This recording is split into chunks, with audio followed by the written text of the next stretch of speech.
school board, Okay. I have pushed for, and 48% of new hires at the vice principal level, which is where you get all your principals, and we just put 2 new principals that are African American in this year, as the vacancies opened up, have been African American.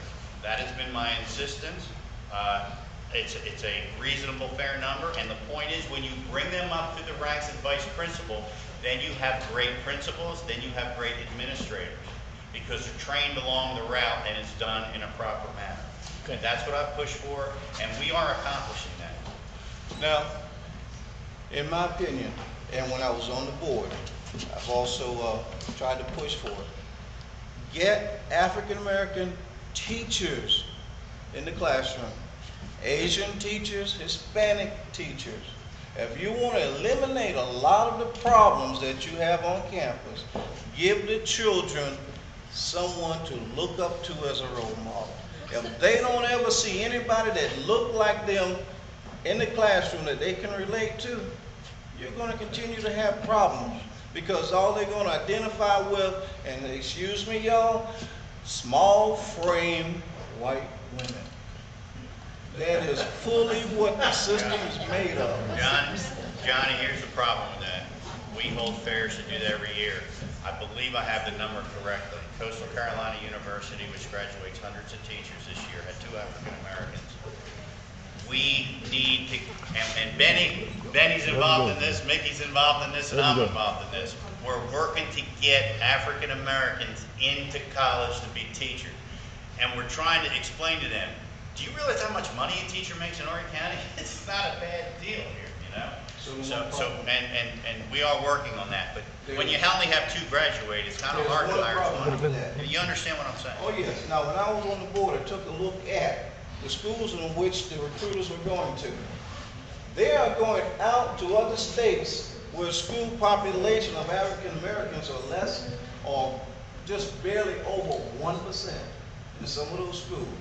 The highest that I've seen in one school was around 19%. Now, how do you expect to pull African Americans out of populations like that? I gave the district African American schools who produce over 200 teachers a year. Now, not one, and that's in this state, did not recruit one. Matter of fact, they did not go to the schools. Well, you're right, but since I've been on the school board, they do go to the schools. In fact, they no longer go out of state. I said, we have so many teachers graduating in the state of South Carolina. We have African Americans at other locations graduating in South Carolina, and that's where they're going. I didn't put a stop to it from the standpoint I'm a school board member. I told them not to do it. I convinced them with others that we need to hire within the state and that there are other schools to go to. Unfortunately, though, African Americans are not getting into education to the rate we want them to, and again, that's why Benny and Mickey and the superintendent are working on this problem, because we need to get Horry County children to realize that education is a great career. I wish I would have done it when I look at what they're making now, and that will make $100,000 a year. Okay. There's a young lady. I'm sorry. There's a young lady. Yes, ma'am. Yeah, this is not a Republican. Why you say you aren't recruiting from other states?